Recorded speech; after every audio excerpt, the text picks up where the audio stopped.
Yep. Hello, everyone. Welcome to Singapore's Geospatial Festival 2021, an event that brings the international geospatial community together for co-located activities promoting the use of location-based and mapping innovation.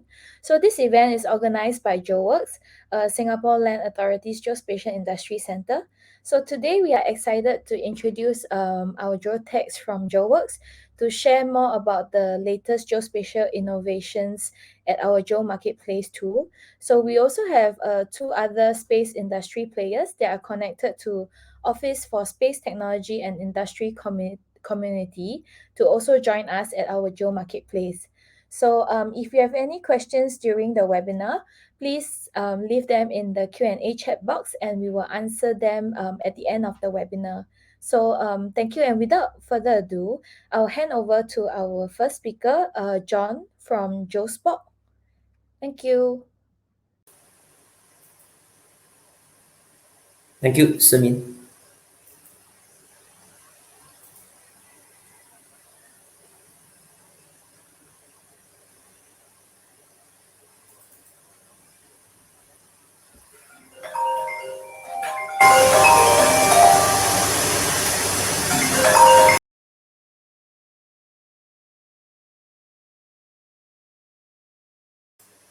Hi, good afternoon, everybody. Are you able to see my slide? Yes. Okay, good. So, well, the next 10 minutes, I will just walk through our company, JoSpoke. Our headquarters is based in Cambridge, and we are in Singapore. There's a regional headquarters. So, myself, I'm John Yam. I'm the general manager of the Singapore operation. So, what is JoSpoke and what is the company value proposition? Today in the industry, we know that data are getting more and more complex. With 5G, with Internet of Moving Things, drone, robotics. So you realize that with this trend today and tomorrow, you see that data are is exactly very strategic. For decision making, strategic decision making.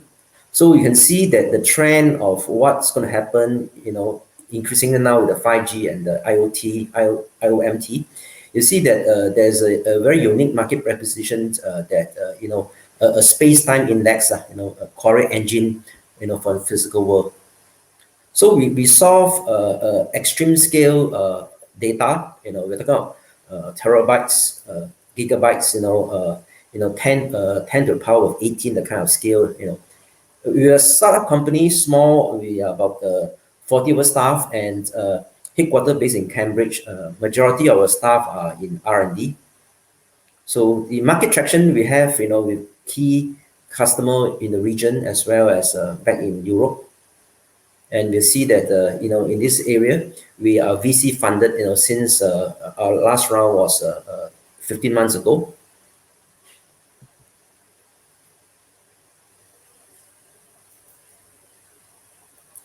So I mentioned that this the trend that's happening. Today we're talking about a forecast of by 2024, 83 billions of IoT endpoints. In fact, those IoTs are increasingly derived from moving things. The drone, the robots, and 5G infrastructure. So mobile traffic, that actually is multiplying. By every 3 years, it double. And then as I mentioned that we deal with extreme scale of data, 50 forecast that by next year we should be 54 exabyte of data, generation by then.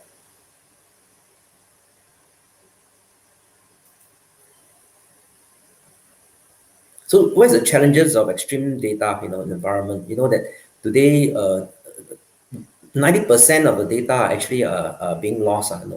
In fact, data is extremely important because it's helping us make strategic decision making. And today the data are very siloed. Even among the government in any part of the world, you find that different government agency would have their own set of data that they are not regularly shareable with the other, working partners or neighboring agency. So smart society need to become more intelligent, which means that make best use of the data. So you see the trend that increasingly edge computing, the cloud computing, there's a 75% of all database will be on the cloud.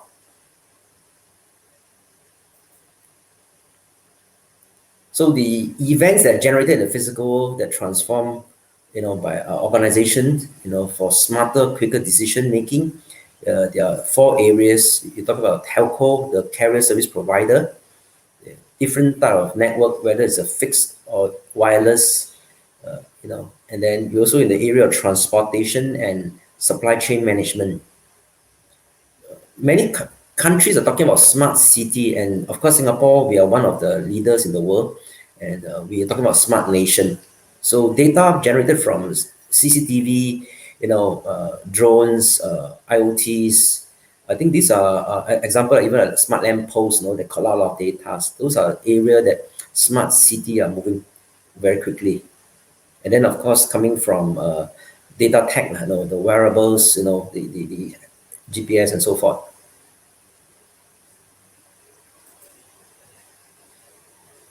So the GeoSpoke, we can look at GeoSpoke as a database, a space-time database that enable a customer, to build new services, and then how to optimize the city environment and how to move things efficiently and discover new potential customer audiences.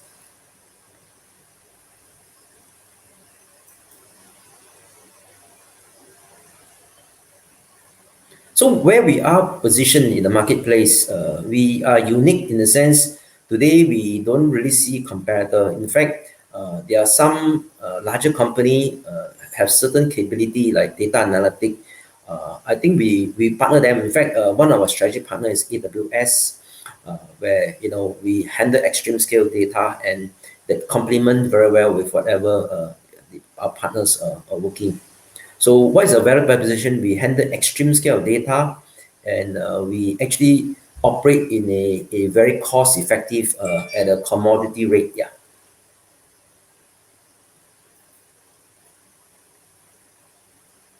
So performance and the scale and also the cost effectiveness, as I mentioned, we handle trillion of rows, and then we are able to handle, the processing speed is 174 times faster.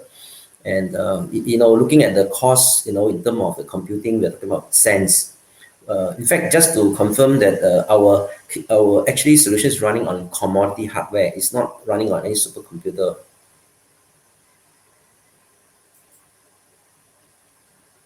So the game changing is really cost performance. We're talking about extreme scale data.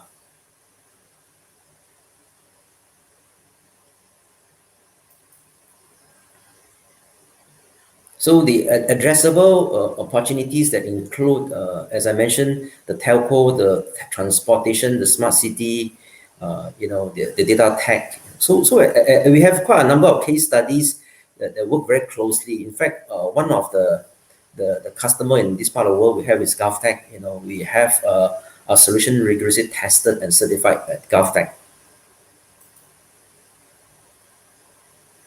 Here it go into some of those customer references that we have in the globally as well as in the region. Yeah, we work with telco leaders like Vodafone, Singtel, and we also have a customer in Singapore, SgX, for the maritime use cases. I mentioned earlier on, we have GovTech as also our customer.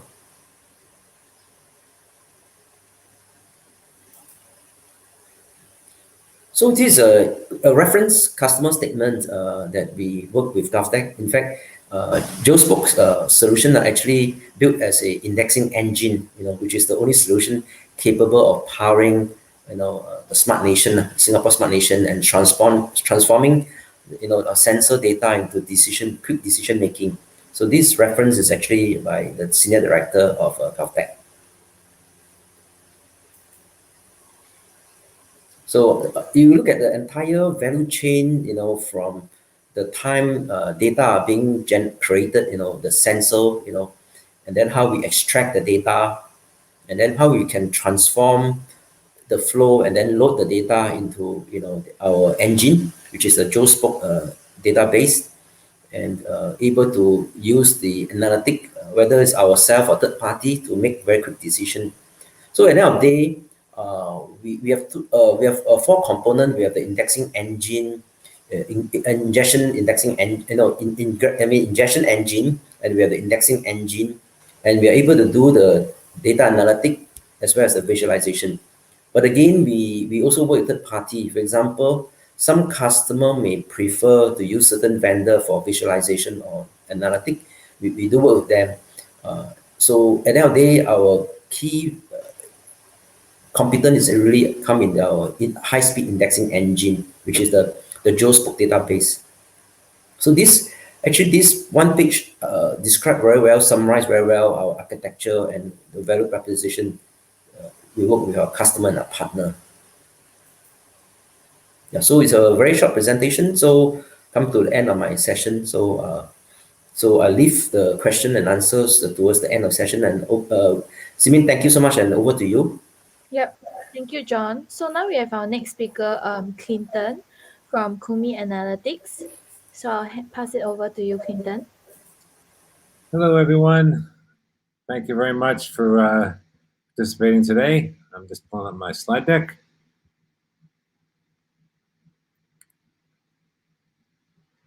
Okay, can you all see that? Yes, we can. Okay, great, thank you. All right, well, thank you, everyone. So Kumi Analytics is basically a Singaporean headquartered company. We also have a US subsidiary, and our company mission is to help people and businesses better understand the world around them. And we do this through a variety of tools, primarily focusing on satellite imagery and machine learning, where we combine those two to provide unique insights into phenomenon on the ground.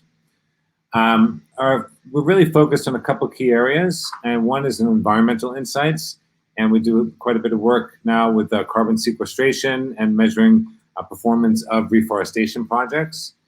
We also work with agricultural insights, and we provide insights into agricultural production levels for things like corn, soybeans, wheat, cotton, cocoa, and this is we have built models to do this using satellite imagery all over the world.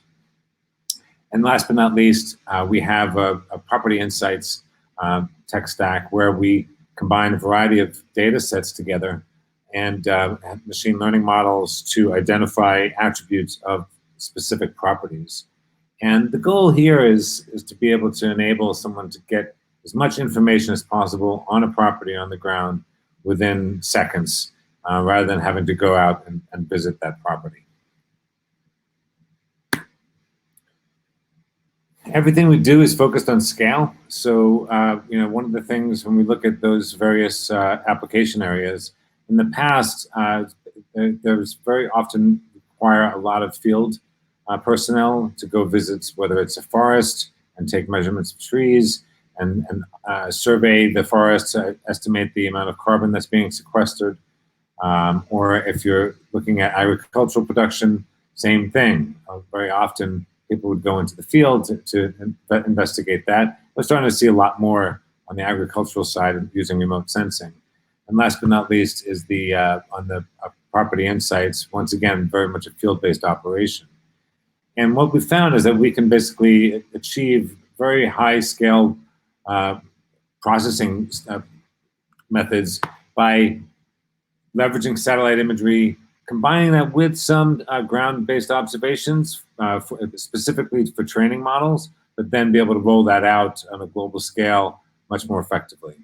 And the ultimate goal there is really to optimize the impact for the customer. So whether it's an agricultural project and they want to maximize the amount of trees that are being planted and capturing the maximum amount of carbon to address climate change, what we want to do is we want to make that process as efficient as possible so that they can plant more trees rather than having a lot of field work to measure that performance. So we're able to achieve that and increase the impact. And then last but not least, improving sustainability. One of the big things that we've seen quite a bit of interest in specifically is on sustainability initiatives. And what's interesting about all the three different areas, the application areas that I identified, is they all have an important play when it comes to sustainability, whether it's reforestation, carbon sequestration.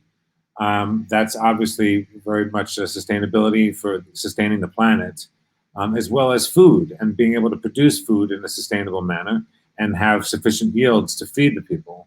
And last but not least, property risks. And so if we have properties in certain areas that may be more at risk or they may be more damaging to the environment than others. And so by using these tools, we can identify the sustainability of all those three. Our technology is fairly unique. It's very much unparalleled in that regard. We leverage full cloud-based infrastructure, so it's all on demand, and we work with a variety of different satellite platforms and leverage the latest satellite data sets that are becoming available, as well as machine learning models. So we'll, in some projects we'll run hundreds of different machine learning models against the various data sets in order to identify the most effective model for that specific problem set.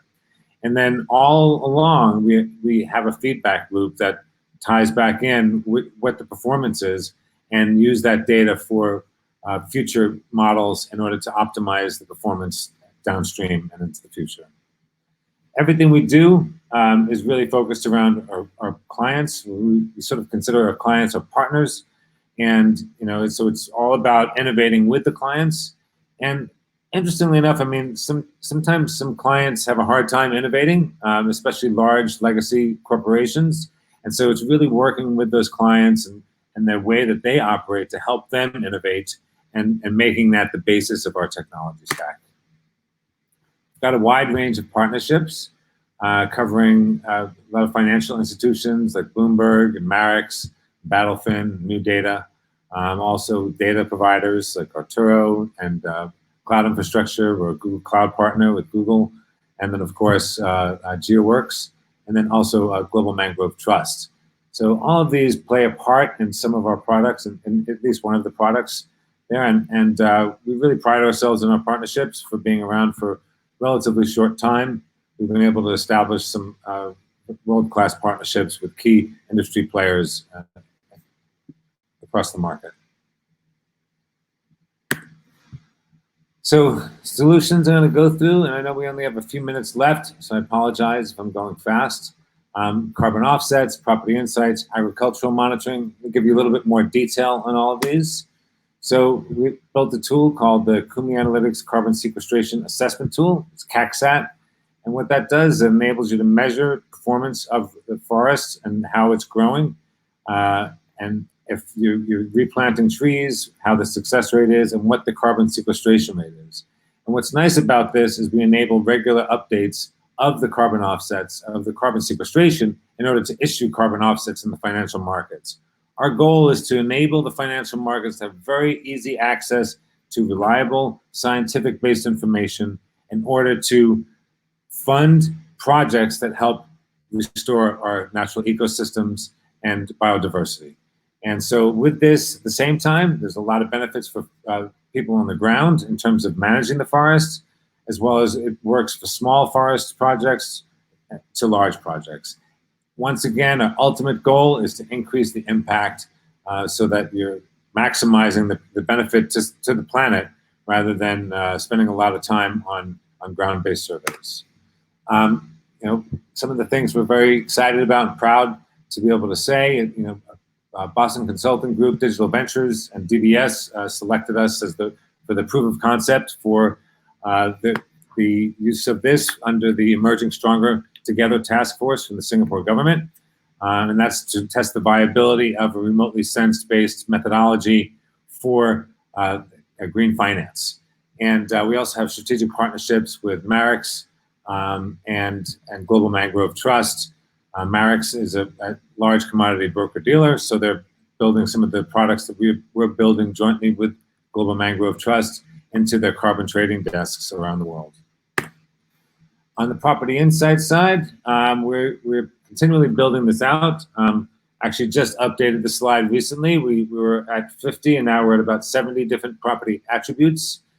So all sorts of things, everything from the environmental conditions of the property, the permeable to impermeable surface on the property, the roof complexity, whether there's a pool, how large the property is, the size of the lot, if there's a petrol station next door, or recycling or high tension power wires over the house. All of these types of attributes impact property valuations.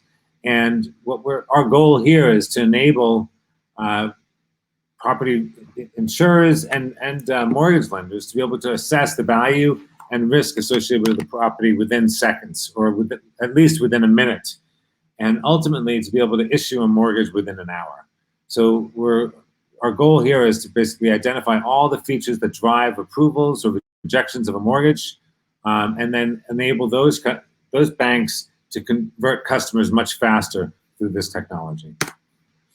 On the agricultural side, once again, this is, I mentioned a few crops earlier: corn, soybeans, wheat being the big ones, cotton and cocoa we've also worked with. And here, regularly updating area of the amount of acreage that's been planted, the yield, so the expected performance, if there's areas of stress, and then being able to integrate that into supply chain management tools to help facilitate the shipment of those commodities to the market. So here we're also working with Marex and Google, and we have work also will be distributed through Quandl, which is the data arm of NASDAQ. And so that's it's going to be in their commodities corner. And that's about it. There's my contact info. I have 2 numbers. Typically better to call me on my Singapore number. But for those of you in the US, you can reach me that way as well. And please feel free to reach out with any questions so I can help you in any way that's possible. Thank you. Thank you. Thank you, Clinton. Yeah, so next up, we have our next speaker, Shoji from Synspective. So I'll hand it over to you. Thank you. Great, thanks, Sunil.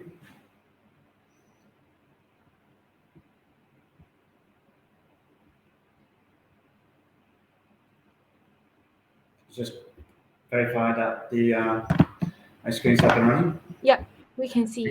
Thanks. Great. So next 10 minutes, I'm going to talk about our radar satellite technology and one of our solutions to prove that they're innovative by walking through one of the applications.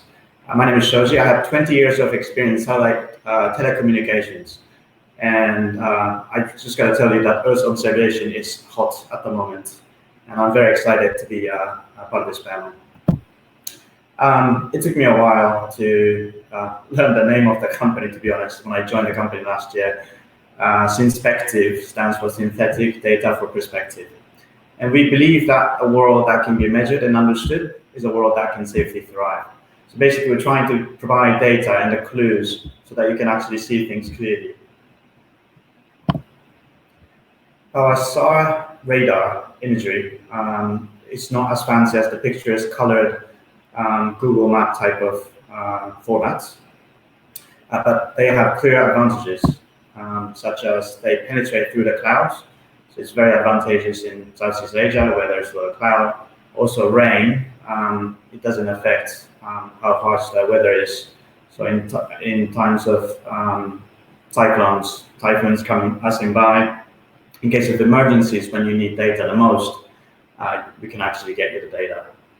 Also at night, it basically transmits the active microwave to the surface of the planet and receives the data as echo and formulate into a mapping format.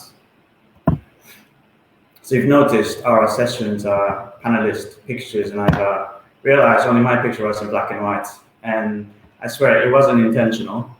It just and it was me who sent it, but it must be a SAR effect. Our satellite is unique. It's categorized in a bracket called small sat, which is from 500 kilograms and up. It's still relatively small, 5 meters in length when you spread out the solar panel. The whole project, before Synspective was founded, was coming from the national R&D program supported by the Japanese government to reduce the weight and the cost, and we've done exactly that. We carried on and commercialized the project. We provide 2 modes, strip map and a sliding spotlight mode, to provide a resolution of 1 meter and 3 meters. And we call our satellite SGGeoFest, and it stands for SGGeoFest Ura lenses. It's a scientific name for an O. We launched our first one last December, and we're scheduled to launch another one, the second, coming December in 3 months. And by the end of 2023, we should have a total of 6 that will have daily monitoring capability around the world, and constellation of 30 by late 2020s, with the interval of 2 to 3 hours interval or revisits. We have 2 pillars of business. One is SAR data acquisition to provide the data, or 2, the data analytics and provide the solutions based on them. And today, obviously, the climate change and environment is such a big issue and a topic for all of us. And we believe our SAR satellites have got huge to contribute to the global community. So far, we have commercialized 2 of these products, 2 aspects of our communities. One related to landslides, like ground deformation, another around flood for damage assessment. I'm going to walk you through on land displacement monitoring, or LDM. It uses a technology called InSAR. So our satellites, it's a sun-synchronous orbits based, and every 90 minutes it comes back to the same location, and it matches the rate at which Earth moves around the sun. So it has that precision and the consistency that every day, at every one point, it does the exact same thing, be able to capture. So that's what our satellites would do, and it picks up a very subtle difference, and it matches and gets displayed as a displacement in millimeter scale. And everything's all fully automated, and we keep updating data as the satellites come around to the same location. So this is an example of a tailing dam that ended up having a collapse by early 2019. You see all these points. The points provide the displacement patterns and the trends. So as if you're the user, to walk you through, you have a login with a username and password. The home page will provide the areas of your interest you've chosen before, somewhere around the world. And the summary will give you the level of severity. And that's something that you could edit, how critical, and you put your own threshold as you like.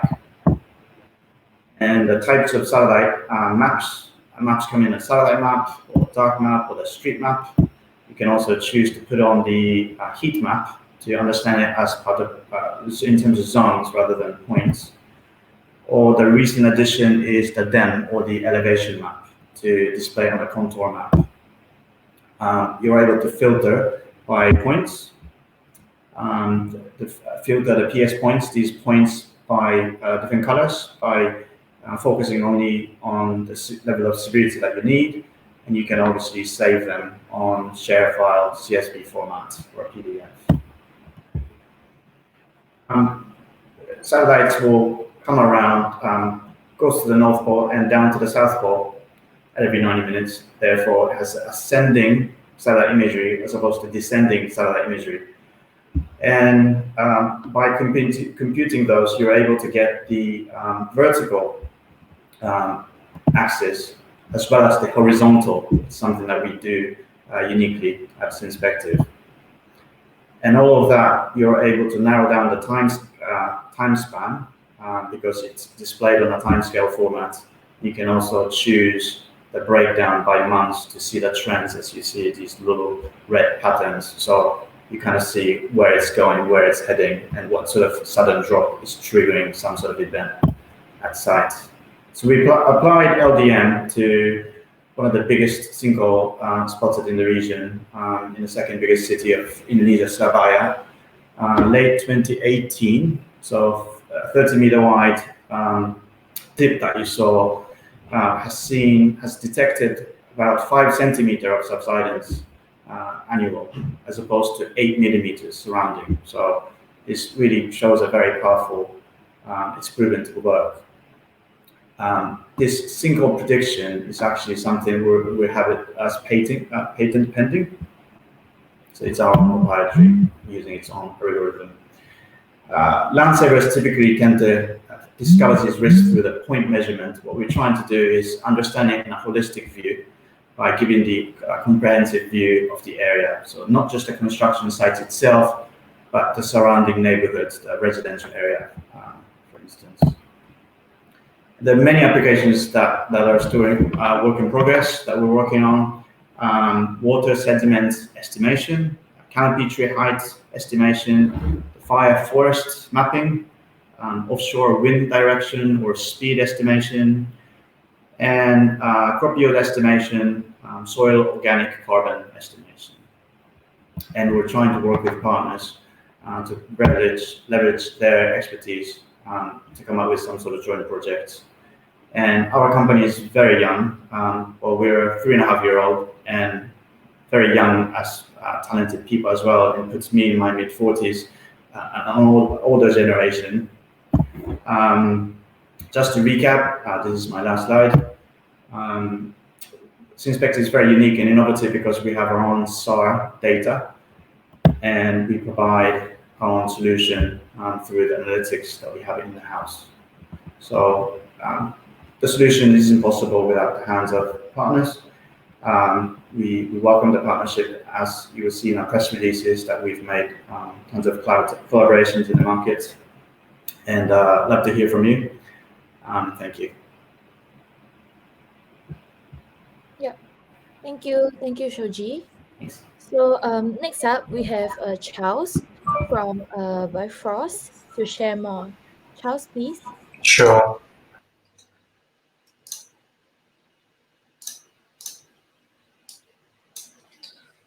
All right, can you see my screen? Yes, can. All right.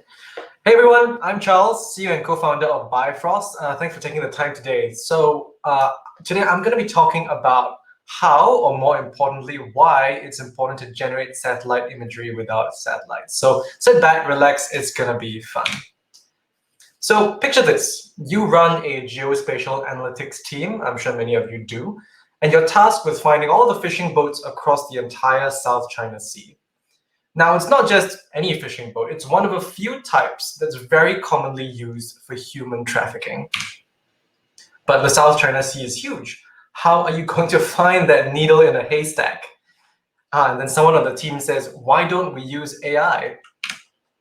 With modern deep learning techniques, we'll train an image recognition model to find all of those suspicious vessels. And that's fantastic, you say. That's going to save us tons of time. But there's a problem. To train that AI model, you're going to need tens of thousands of images of that specific boat in different conditions, times of day, weather effects. Each and every boat has to look a little bit different to train a robust model. Suddenly, it's no longer about finding a needle in a haystack. It's attempting to gather 10,000 needles, which may not even exist. That's one of the biggest problems in building AI for geospatial analysis. It's gathering large, high-quality data sets, which is incredibly time-consuming and expensive. The act of collecting good data is an iterative process that can take up to a year or longer. And that's because most of the process is manual. Collection, curation, labeling, verification. This is stuff that takes an incredibly large amount of time. And companies are spending huge amounts of money just to prep and label data. And yet most of these companies are still facing training data and quality challenges. So that's why we built Bifrost. And Bifrost is a synthetic data toolkit that generates diverse data sets in hours instead of months. So what does that mean? Instead of collecting data from the real world using real satellites, we generate diverse 3D worlds using 3D graphics. The same stuff that you'd use for video games and movies, we are repurposing that to emulate satellites and take pictures. These pictures, like the one you see on the screen right now, they're called synthetic data. Replacements to real satellite imagery which can be used for training AI. Here's an example, right? Let's say I wanted to build a data set to detect aircraft carriers. Users simply jump into the Bifrost platform and select the scene and environment they want. Maybe they're interested in the Port of Lisbon in the evening, right? Then they say, I'm particularly interested in aircraft carriers, and I want those aircraft carriers to have lots of objects, like fighter jets, people, things like that, right? And I want it all captured from a Maxar Worldview 3 satellite. Because we generated the world and we can change everything about it, weather, time of day, location, materials, and that allows us to create a huge amount of diverse images, perfect for training robust AI. So the nice thing about synthetic data is that we can produce all that satellite imagery with pixel-perfect labels in multiple formats. So for the AI developers in the room, if it's bounding boxes, segmentation masks, 5-point key detection, that's all stuff we can do on the fly. We just think synthetic data is better data for a few reasons, right? One is that, if it's a rare case, like an accident, a natural disaster, a gas leak, that's not something you can gather data of very often. And synthetic data allows you to cover all these rare classes and edge cases. Once that rare occurrence happens, you can create diverse scenarios for that to happen. It can snow in Singapore. You can collect data sets all over the world from the comfort of your desk, right?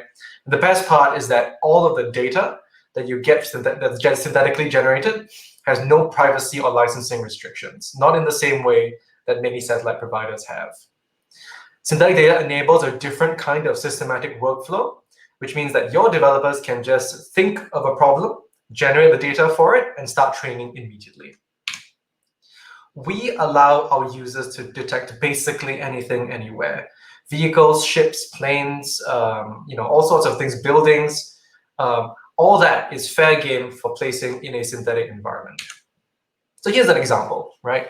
We've helped our customers achieve over 95% accuracy on many use cases. And in this case, a customer asked, can you detect some fighter jets from satellite imagery? Not just any fighter jets, but a very specific model, an F-16, right? So what we did was we said, okay, you want F-16s, you want it taken from a Worldview 3 satellite. What we'll do is that we'll generate lots and lots of synthetic data as if it was taken from a Worldview 3 sensor filled with all these jets and all these other interesting objects. We take that synthetic data set, we train it, we train an AI model just as you would normally, and then we tested it on a real data set. And when testing on that real data set, we achieved that 95% performance on real data. And you can see here's an example. This is a real image of an AI model that's been trained on Bifrost data. And in green is an F-16. In blue is a whole bunch of other aircraft. And our model managed to pick out a very specific plane in that, in that list of very similar objects. We're working to deploy our solution with a bunch of amazing partners, and I just wanted to highlight some of them to you. So right now, the nice thing about synthetic data is that it's not just bound to what you can create on Earth. We are working with NASA JPL at the moment to generate synthetic Martian terrain to help train that next generation Mars Science helicopter mission concept land safely on the harsh landscapes of Mars. And one of the hardest things they have to do is figure out all the different terrain types, the slope, the dangerous hazards on Mars. And we can create synthetic Martian terrain so they can start prototyping, experimenting, even before they launch anything there.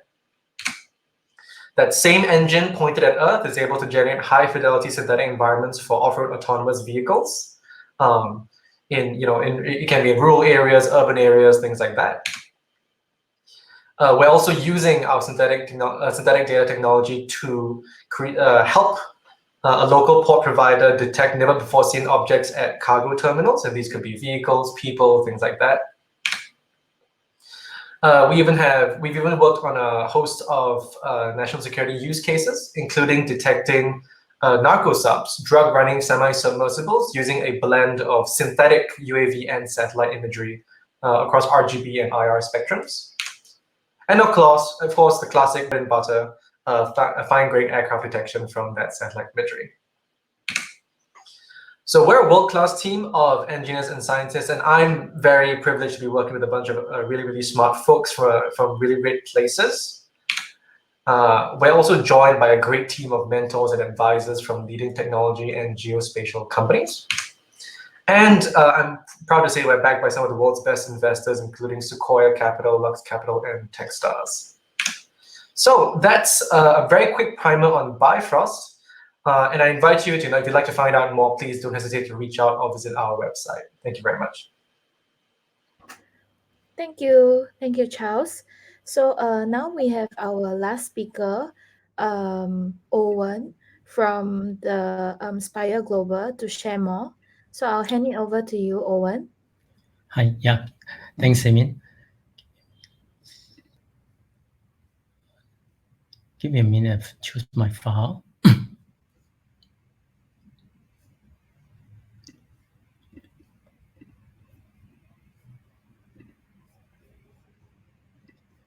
Okay, let me know if you can see my screen now. Yes, can. Great. Yeah, hi, good afternoon. Thanks everybody for your time. For the next short 10 minutes, I'm going to just share with you who we are, what we do, and how we can actually bring value to you or maybe your customer eventually. So my name is Owen.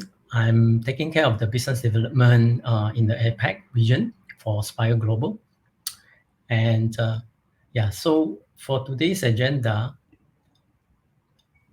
so I'll briefly go through who is Spire and what type of use case that we can actually help our customer to create value there, and a little bit on this satellite platform.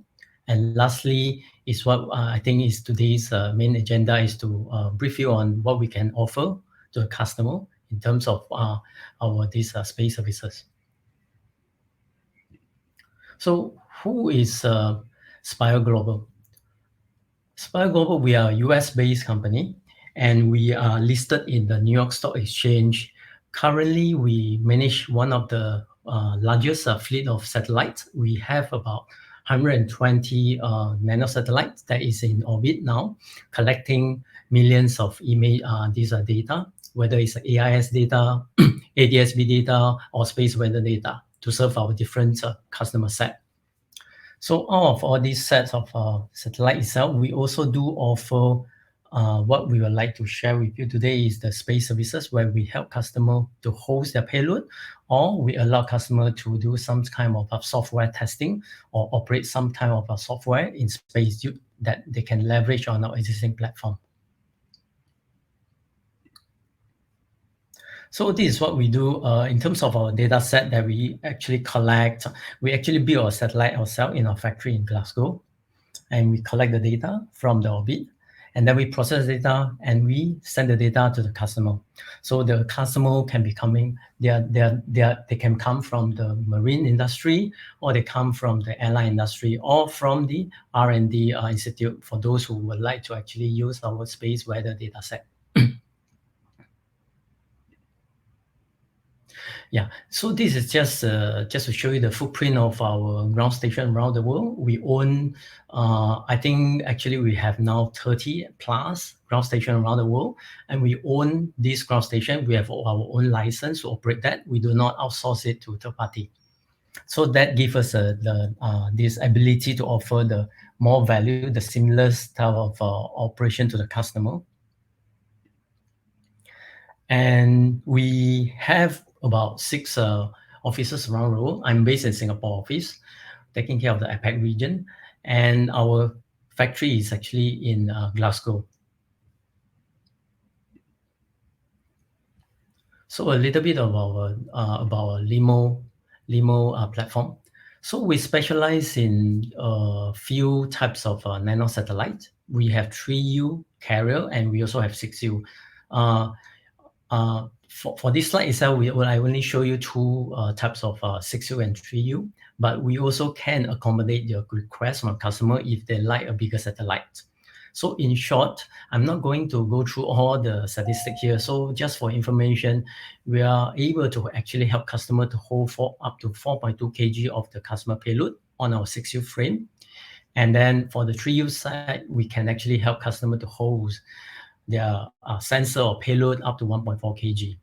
So of course, the bigger 12U, etc., we can hold a bigger weight.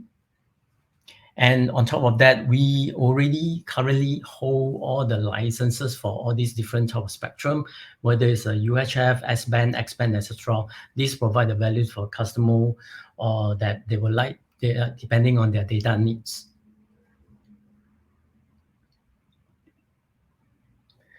Yeah, so this is just a glance of the type of different type of payload or sensor whether we can help the customer to actually put on in the orbit. We offer a few models. One, we can offer a dedicated type of hosted payload services where the whole satellite is only occupied by the customer's payload or sensor itself. We also offer customer the opportunity to share the space with us or with other customer payload on the same satellite. So this is what we call the ride share itself. Yeah. So for today's short 10-minute sharing itself, we would like to actually introduce our space services where we make space easy for everybody. If you look at on the left-hand side where it has a red color dash line there, you can see there's a customer there, and then they can see there's a payload. So the concept here is very simple. We just need the customer to hand over the payload to our factory. And then from there onwards, we will take care the process from planning for the payload integration to build the satellite. We test the satellite.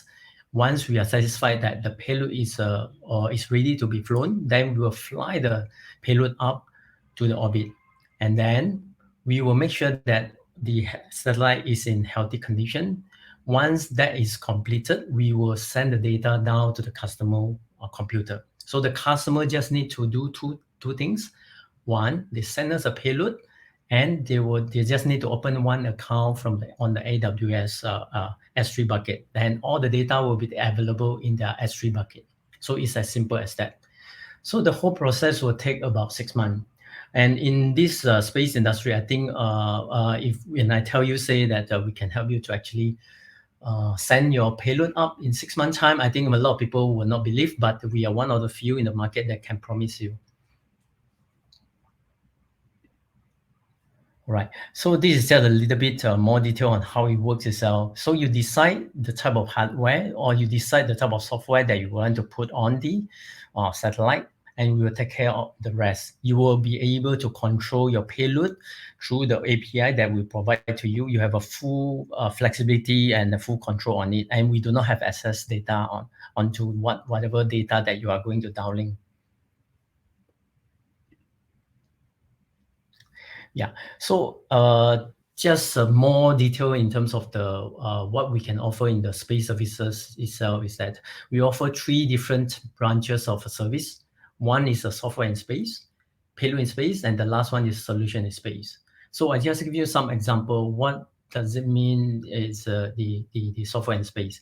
Software in space means that, for example, some of the IoT customer solutions, IoT solution provider, they have IoT devices, but they do not want to actually launch their own satellite up. They can leverage on our existing radio. We use software-defined radio.